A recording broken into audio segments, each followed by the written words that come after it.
Today is Sunday, January 7th. Welcome back to the Happy Homestead. We are kicking off, I guess it's the second week of the Pantry Challenge, the Three Rivers Challenge, and I wanted to kind of update you because I didn't film for the last two nights. So on Friday night, we ate leftovers, and then on Saturday night, last night, we had pizza, homemade pizza. And so I think it was back on the first day, I had talked about, right, that I have like 5 weeks of meal plans already put together. But 2 nights out of every week are kind of repetitive, right? One night is always going to be leftovers. Really big on reducing food waste and obviously being frugal with the money we spend and with the effort we put into our food. And then the second night is always going to be a homemade pizza. So it might rotate back and forth between a Friday and Saturday, but those 2 nights I don't plan on filming because it's just either leftovers and or pizza. So tonight, Sunday night, so Sunday through Thursday, I am making a meal. And tonight we are going to have what I think is going to be a very good meal. I'm sure my family will have something to say, but we are going to have sausage stuffed winter squash with crostini topped with goat cheese and roasted beets. So it sounds fancy. I promise you it's going to come together pretty fast. On the stovetop in my cast iron skillet, I just diced half of an onion, 2 cloves of garlic, and then I've got some apple slices here that my daughter just decided she wanted to eat and then didn't want to eat. So I'm actually gonna slice like really thin, kind of chop really thin these apple slices and throw that into the cast iron skillet too. And this is going to be the base for our sausage stuffing. I've got a pound of ground pork. We're gonna open that up, season it, and then we're gonna add in the sauteed onions, garlic, and apple.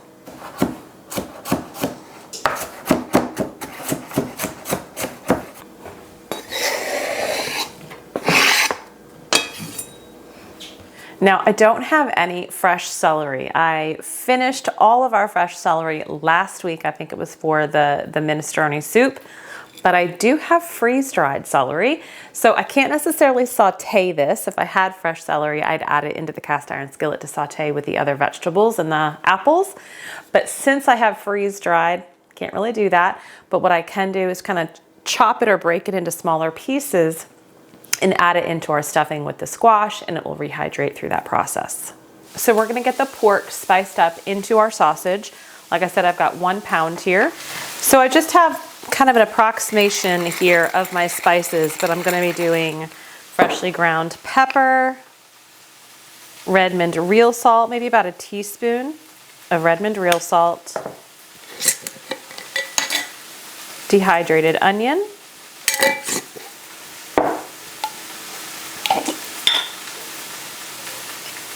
dried parsley,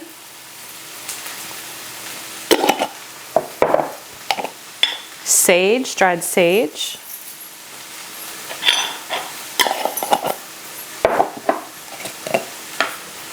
dried thyme,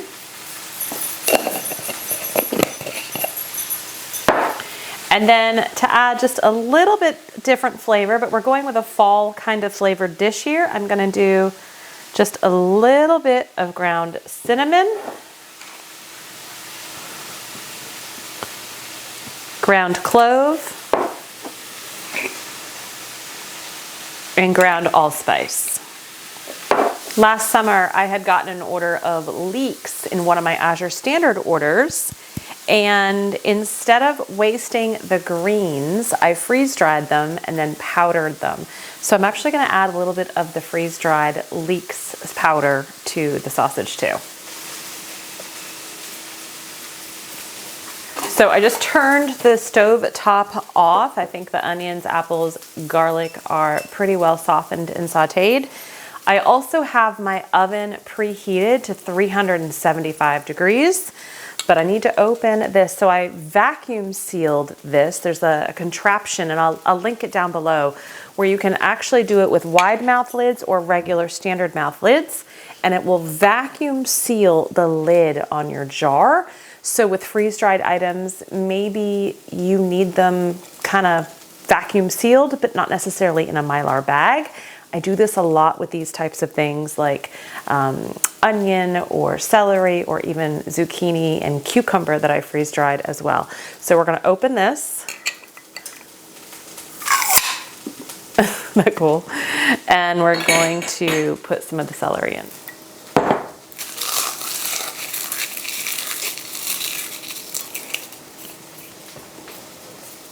And I will vacuum seal this back up, and I'll show you that process in just a bit.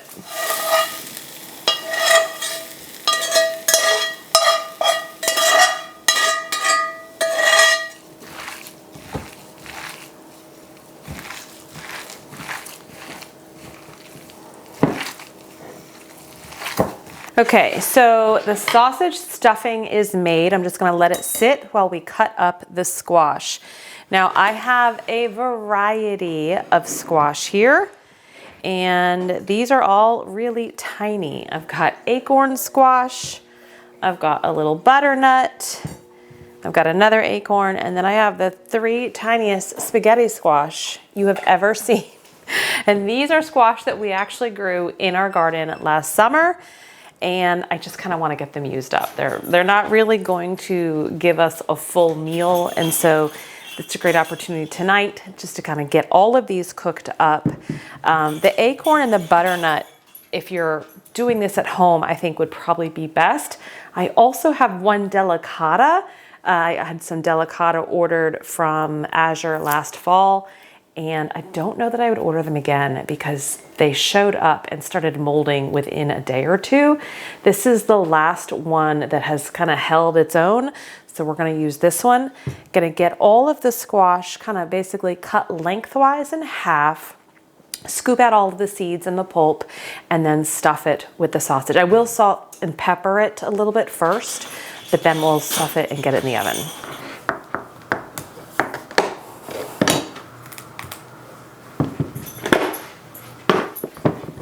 I don't know that I'll be able to get all of these squash in my 9x13 pan. So I'm gonna start with the delicata, the acorn, and the spaghetti. I'd really like to do the butternut because, like I said, I think that's gonna probably yield itself to the best flavor profile with the sausage, but I wanna make sure I have enough room. Well, wah, wah, wah. I got the delicata, the acorn, and 2 of the spaghetti. I actually don't think I need to cut any more. As much as I really want to, this will be destined, and this will be destined for another meal. Who knows? But we're just gonna stick with what we have in the pan and start salt and peppering these and stuffing them in.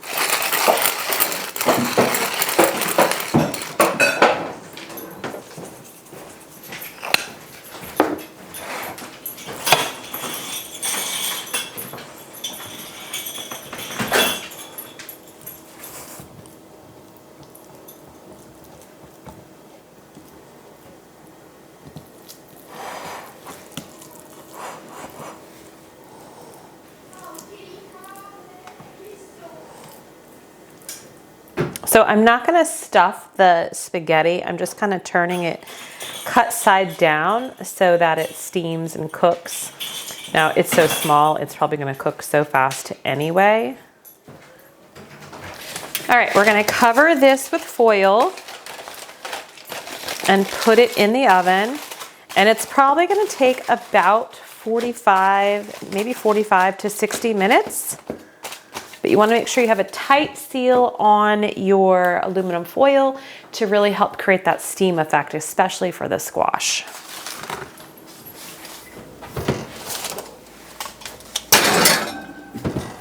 Okay, so now that that's in the oven, I want to get this vacuum sealed. This is the machine. Again, I think you can find a bunch of different types of these on Amazon. That's where I got it. I'll link this one below, but this is what the box looks like. So it runs on a battery and occasionally does need to be charged up, but I haven't had to do that very often. It holds its charge fairly well. You just put it down on the jar. It's very tight down. The lid is there, and turn it on. And it's going to start counting down and vacuum sealing it. So it's not gonna stop on its own, at least from what I've found. It doesn't stop on its own, but usually around 80 to 90 seconds is when I will turn it off, and then it shows the number where I think that's where the vacuum successfully stopped. Oh, see, that was 39. I went to 93 seconds, but it looks like maybe at 39 seconds is when it stopped. And so now it's vacuum sealed.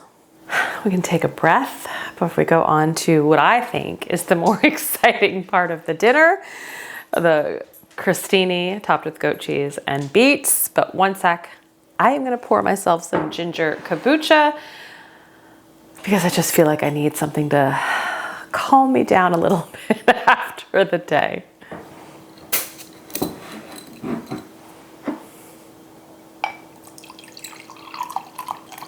I'm also trying something new. Got a microphone because I realized every time I do my videos, I had to make sure that if I was further from the microphone that I was playing around with the volume in the editing process. And I don't know that I always did a great job with that. So trying this out today, let me know if the volume is okay. But cheers. Ooh, tangy. I don't put a lot of sugar in my kombucha.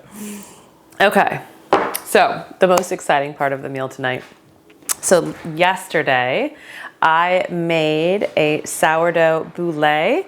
We're gonna be using that last March of 2023.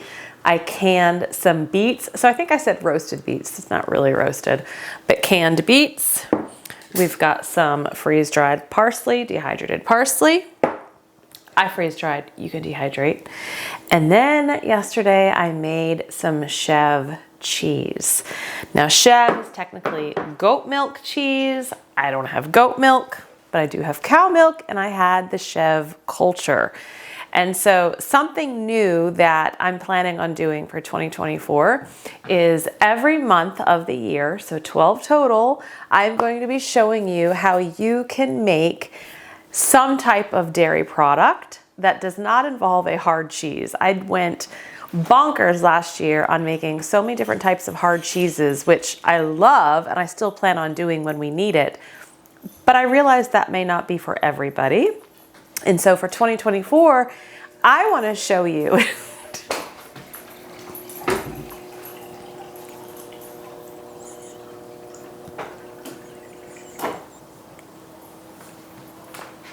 y'all, he came in this way, looked right at me, and apparently walked around.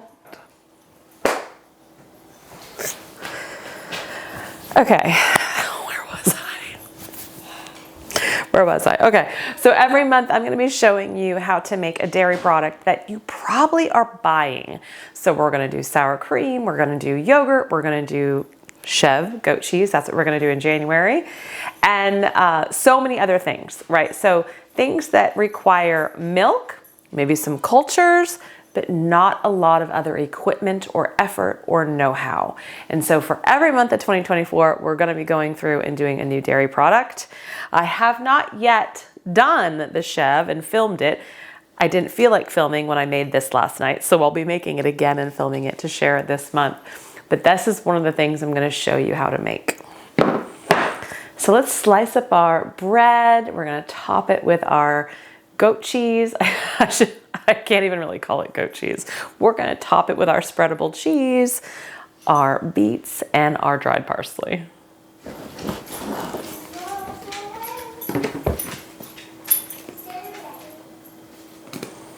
What? Dinner is not yet ready, but I'm making dinner. Can you feed Marley? I think he's ready for his dinner. Go get your dinner. Harper's got your dinner. Go on. Go get your dinner. Okay, now I said crostini. It's not really crostini because crostini is probably more like where it's toasted, maybe brushed or drizzled with a little olive oil. Not doing that. And for no other reason than I don't feel like it. I don't think it's gonna matter because I think my children are gonna be like, anyway. They eat really good, or they eat really well, I should say, but they have their moments, just like anyone else. All right, so we're going to take our spreadable cheese. Now, I actually had put some salt in here as well as some dried chives. And we're gonna spread this on.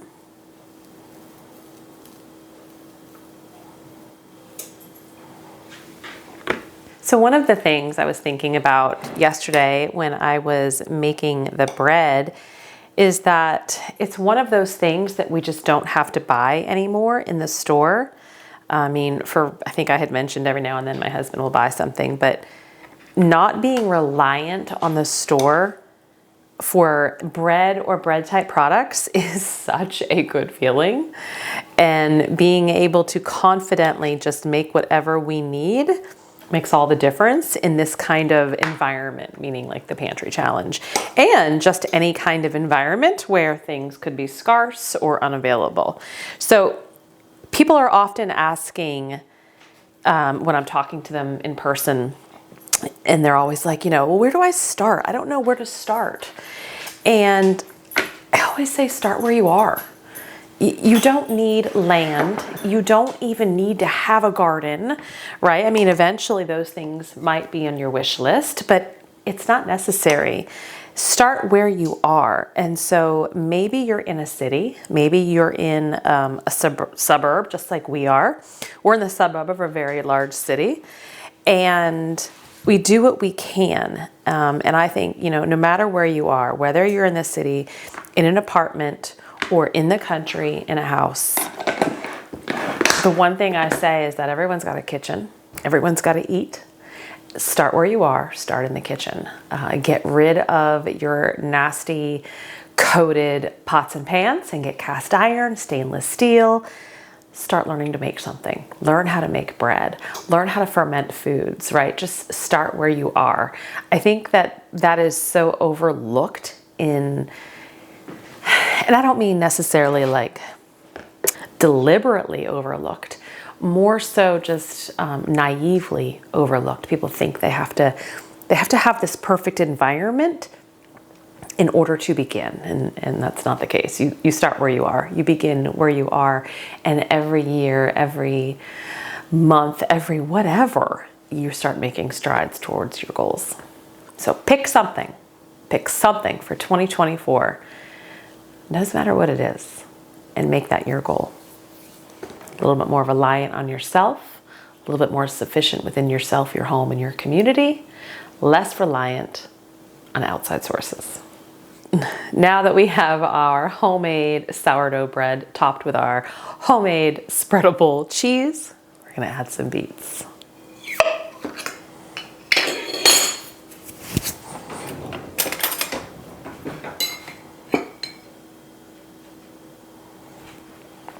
I think if I had some yellow beets, this would be really pretty too,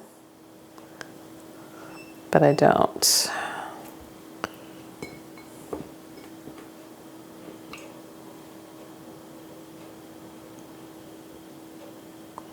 You know what, and if you have fresh beets growing in your garden, or you have access to fresh beets, roasting them and then doing this is also so delicious, if not more delicious. Roasted beets are so good.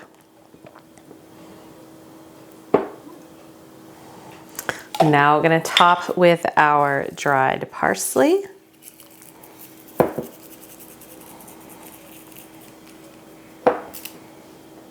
And if beets aren't really your thing, I actually think also really delicious on this would be some thinly sliced fresh pear. I think the sweetness of the pear compared to paired with the savory of the cheese would actually be really delicious too.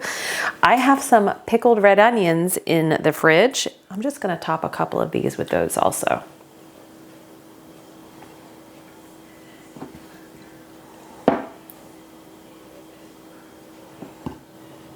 How delicious does that look? I'm pretty excited about it, but let's get the sausage stuffed squash out of the oven. It's been in for about 45 minutes, so we're gonna check that. No, we're gonna move you out of your profile and go to hers.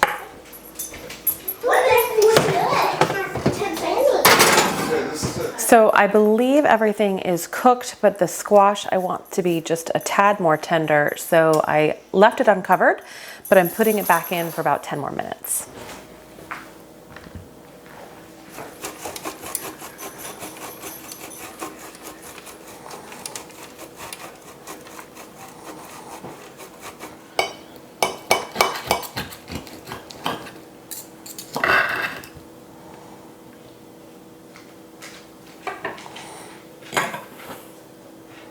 Bon appetit.